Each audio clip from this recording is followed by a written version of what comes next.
Hey everyone, we are here today with Brittany Knott and Taylor Nash, who are they're about to head over to Nashville to continue to pursue their careers in the country and just overall music scene.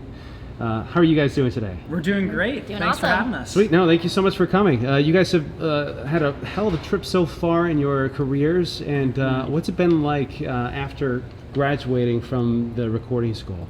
It's been awesome, a whirlwind at the most, and in the sense of we're not only doing country music for our own selves, but we're writing for other people in pop, country, and alternative.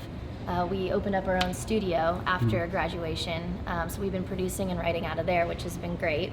Awesome. And just meeting a lot of great contacts, and kind of have moved from staying in LA to now heading out to Nashville. That's awesome. It's really exciting. Yeah, we're excited. And if you could describe yourselves as artists, and can you elaborate to folks who might be unfamiliar with that Golden West sound? Yeah, it's definitely like coastal country, but we have a lot of influences, obviously being from California, so we like to definitely throw those in the mix too. Mm-hmm. Yeah, I would say with our new music, it's kind of a mix of funk, country, and pop. So Funktree is our best description of it. And that's everything that everyone's listening to right now, too. Exactly. That's Yeah, perfect. Yeah, totally like new school country for sure. Excellent. That's really awesome. And what kinds of themes do you focus on in your music? Lots of drinking. we like to have a good time. Our friends do know us as the kind of fun party group, so we have to live up to our name, obviously. But no, we just about having fun with friends, real life experiences. Yeah. That's huge for country music and just for us as writers. I would say that's pretty much kind of what we cover. It just depends on what we're going through in life and people we know, and we just try and hone in on that so that the music feels real for everyone. Yeah, keep it authentic for sure. Gotcha. Awesome. And what's been the greatest challenge for you, and how did you go about tackling it? Oh man. Probably doing country in LA. Yeah. Just because it's such a small niche. And it's kind of just recently caught fire here. Being in LA, it's hard to, have those ties in Nashville because they are such a close community, the country music community. So, we've been traveling back and forth from Nashville to LA the last 2.5 years. LA has a solid country community now. But, with our music, our EP just being finished up and our single releasing tomorrow, we figured it's kind of time for us to go to Nashville for a little bit and just tighten up those ties that we have out there. Plus hot chicken. Yes, that was the first reason for us moving to Nashville is hot chicken. They have that good like that old home style cooking. Oh, yeah. For sure. Gotta love it. And speaking of the themes and the types of music that you guys create together, which of your songs has meant the most to you both as performer and as writers? That's tough. Yeah. They're all special in their own ways, I guess. A lot of times just focusing on the next song or whatever is next. Try not to dwell on the past ones as much. But I don't know, there's been a bunch of... Yeah, we write each song for a different emotion and reason, so like Nash was saying, it just depends on, I guess, our mood and, where we are in our music career. There's certain songs now that, we used to love as our top favorite ones, and now they're, they fall into the wayside because we just have other songs that hit home better and, feel more like us now, if that makes sense. That's great. So you don't really write to the genre, you write to your emotion. Exactly, Totally. Yeah, and we try and do that too when we write for other artists as well. That's the most important thing, is to make sure you're telling their story and you're not putting words that are yours in their mouth. I feel like the audience always knows when those songs are fabricated or not authentic. Yeah. Yeah. Especially in country music. Yeah, that's true. Yeah, it's everything. Emotion is everything in country music. Yeah. And you've had Golden West Productions up and running for about 2.5 years. What's been your biggest thrill and favorite thing to work on in that time? It's the people, I think, are my favorite. Like, we've had artists come in from all over the world, and just making those connections and the friendship that comes along with it. You spend so many hours with these people. They come in as strangers and they leave really as family. So Totally.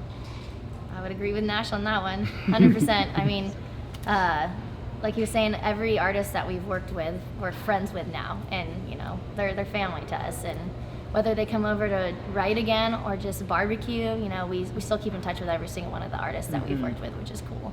That's great. Yeah. It speaks a lot to the kind of genres that you guys work in, even outside of country music. They can gather all sorts of different types of people with their music and bring them all together in a family. Totally. Yeah. It's amazing. When you write and compose for other artists, as opposed to for yourselves, do you approach the writing process differently, or how do you go about it? Well, like Nash was saying before, it just depends on the artist and what they want to write about, what they want to say. You know, usually for pop, we'll start with, you know, a composition before we start with lyrics, just so it gives them that emotion that they want in the lyric. Country, you know, we might start with the lyrics first because that's where, you know, people focus on mostly. It just depends. So there's always a different approach. It just, you know, whatever the artist is looking for and what is more comfortable for them as far as writing goes. Excellent. Very cool. And what was the final impetus that led the two of you to decide on the Nashville move? You mean aside from hot chicken? Aside from, yeah, because that's really all I need to know. Yeah. Right? It's just time. I mean, we've been going back and forth to Nashville to write, obviously, for other artists and stuff. And we just feel like it's a time in our career that we needed to make a move out there and spend some more time. It's just hard to get as much as we want to get done when you only have a week. Yeah. Oh, yeah. Hot chicken. That's all. Hot chicken. And now, tell us about Neon Lights. And what was the inspiration for the single, and what does it mean to you? So that one, Neon Light, was the last song we finished pretty much for our EP. And we were stuck on it. That was the first time we were stuck on a song for a while because we wanted it to be as good as it could be. And this, it's an ode to essentially like all the music we grew up with in the 80s and 90s.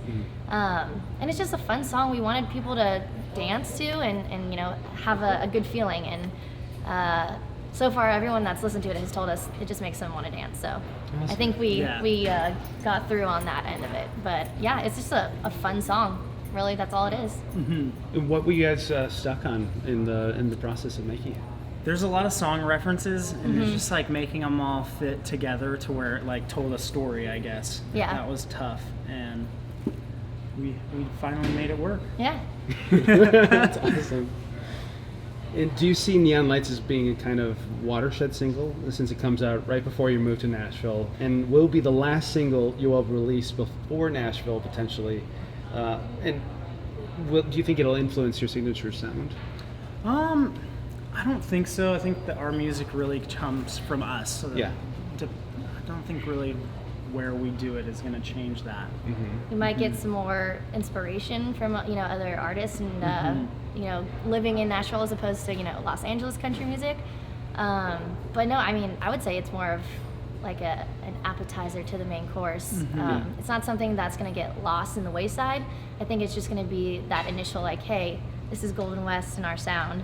Like, get ready for the next 4 songs and the party. And you're celebrating your influences and your favorite music growing up, so it might just be like a look back. Totally. And how do you expect your sound and songwriting to change once you've moved?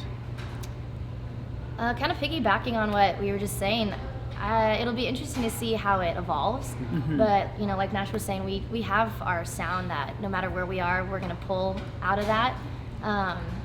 So I think if anything, we're just going to get more inspired to continue doing what we do.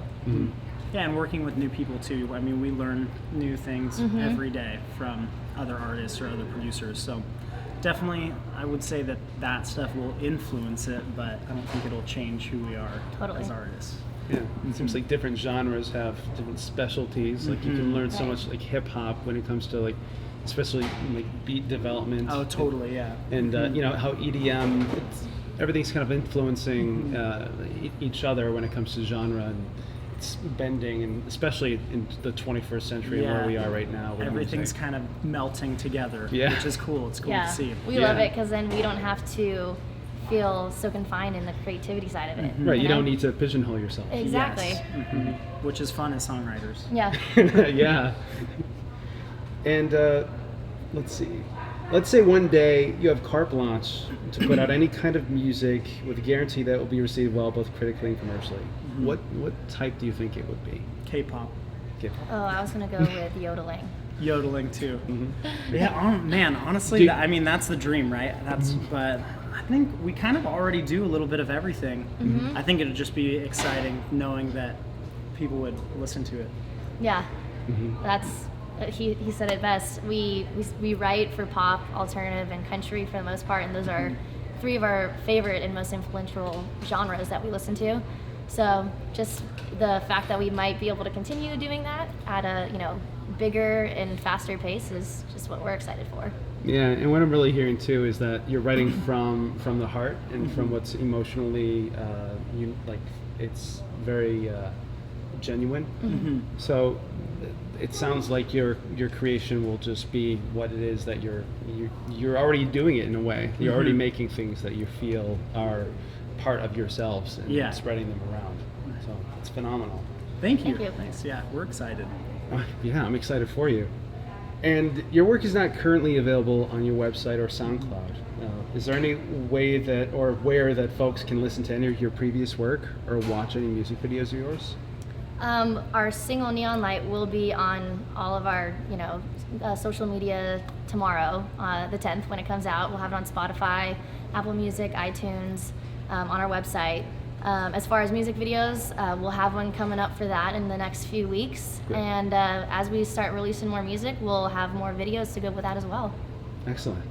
Now, kind of in closing, what's some advice that you would give to others who are looking to follow in your footsteps? Because you're living the dream and you've been able to make it happen. Say yes to every opportunity. Just even if you don't know if you can make it work, you just figure it out. Yeah, and don't let no deter you from anything because Get used to it. we've had a lot of yeses and a lot of no's. A lot more no's than yeses, but you take that and you're just like, okay, it's a no for right now. Let me figure out another way to get through that door. And most of the time it happens if you just, stay focused and positive and continue doing what you feel in your heart. Excellent. Well, Brittany, Taylor, thank you so much for being here today and for sharing your inspiration as well. We look forward to charting the journey. And please check out Neon Lights as soon as it drops, everyone. Thank you so much check it out, guys. And thanks for having us, guys. Thank See ya. you.